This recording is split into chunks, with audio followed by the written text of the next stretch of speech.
Hi, and welcome to an explanation of analytical method number 8, finding repetitions, strands, and binary oppositions. Well, this is kind of a fun method. It's a way to figure out what's important in a speech or a document or some kind of visual document as well. To figure out what kind of choices the author or the writer or the painter or whoever is putting before you, the kind of structure that he or she is using to build up that document that we're analyzing. And this method is a way to do all these things, and then to take it a step farther, and with these observations to ask what's important, why is it there, how does this relate to other things.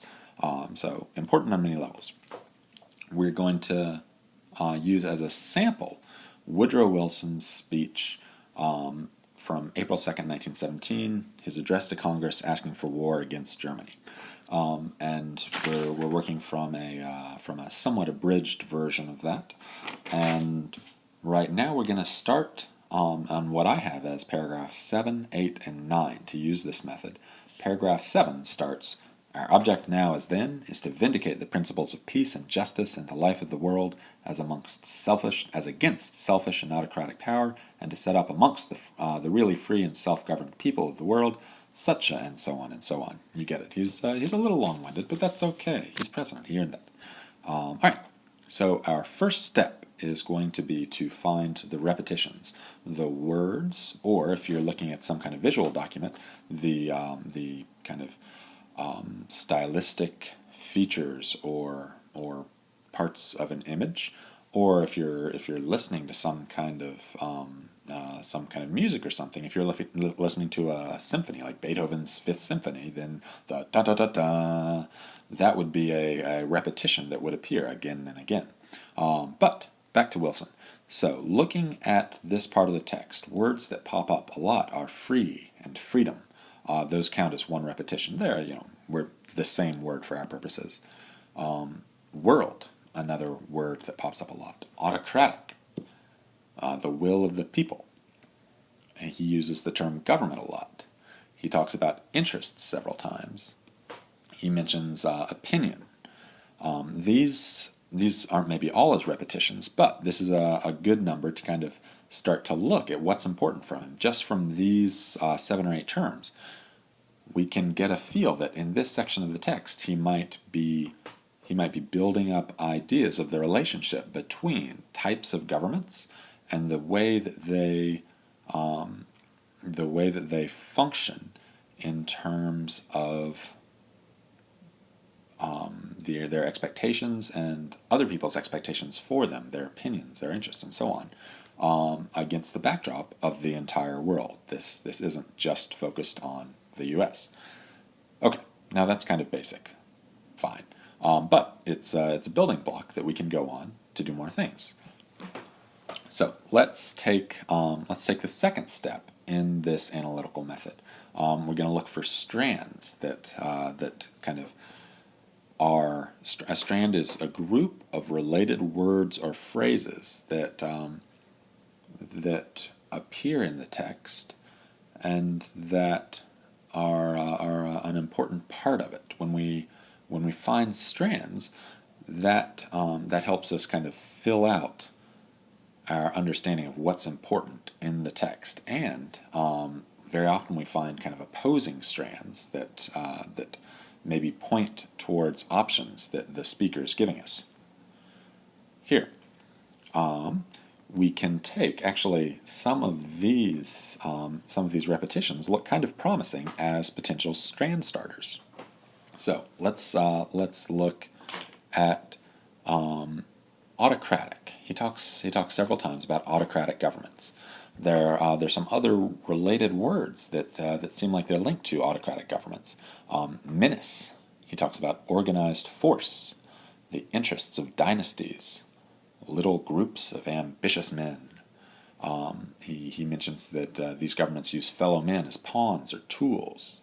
Spies, intrigue, deception, the privacy of courts. All of these seem like related terms, and we're going to describe their relationship. Let's call those, for now, words describing autocratic government.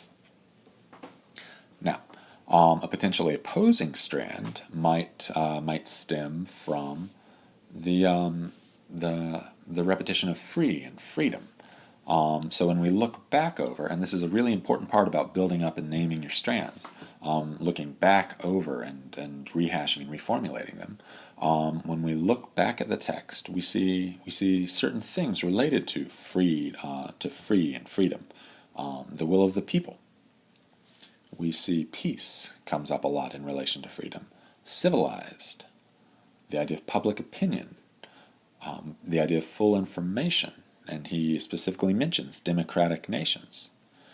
So maybe this is a strand that we could call words describing democratic governments. And voila, a couple of strands. However, like I said, we want to reformulate these. So maybe looking at, for instance, the first strand we made, the words describing autocratic government, it looks like it might be useful to split this into multiple strands, because a lot of these words have to do not just with lack of democracy, but maybe with lack of openness. There are a lot of these terms that seem to have to do with control of information and secrecy. Words like spies and intrigue and deception, the privacy of the courts. Now, looking back again at the speech, we see there's some other terms that Wilson uses to refer to this. Cunningly contrived plans, he talks about, carefully guarded confidences, plottings of inner circles. All of these are describing autocratic governments, but perhaps even more precisely, they're describing a world in which information is controlled and kept secret. So let's call these words that are related to secrecy. And there are a couple of others as we go through that. There are a couple of other words that apply to democratic governments that we might attach to that strand, which isn't going away. The terms like, or phrases like making conquest, which Wilson ascribes to autocratic governments, a narrow and privileged class of people who make those decisions in autocratic governments. However, so we've got ourselves a strand that has to do with secrecy and control of information. It might turn out that looking at the democratic government-related strand, that a lot of these words have to do with openness, and as it turns out, they do. Public opinion, obviously, full information. These are terms. Maybe the strand isn't as big as the secrecy strand, but the words having to do with openness. The words having to do with openness do kind of create a potential opposing strand to the secret words. And as we go through it again, there's some other words that might now hit us due to their connection to democratic governments. Words like partnership and the ability to keep faith and observe covenants would all be part of that one of those early strands. So now looking at this, and this isn't even necessarily the farthest we want to go with naming strands and formulating them and shaping them, but that's enough for us right now. So looking at this, we've got 4 different strands, and it turns out that these strands, moving on to kind of our third step in this analytical method, these strands, they're 2 pairs of kind of opposing strands, and it's useful to think of those as binary oppositions. That's these binary oppositions, these kind of pairs that are opposed to each other, that are each other's opposites, are often the building blocks, the kind of the backbone of a speech or of some kind of especially persuasive document.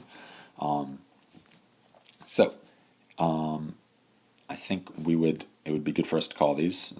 One binary could be autocracy, democracy. Another binary could be secrecy, openness. And with both of these things, it looks like Wilson is trying to force his listeners to to choose between these options, or to see the world as to see actors in the world as choosing between these options, one way or the other. These are very important alternatives for him.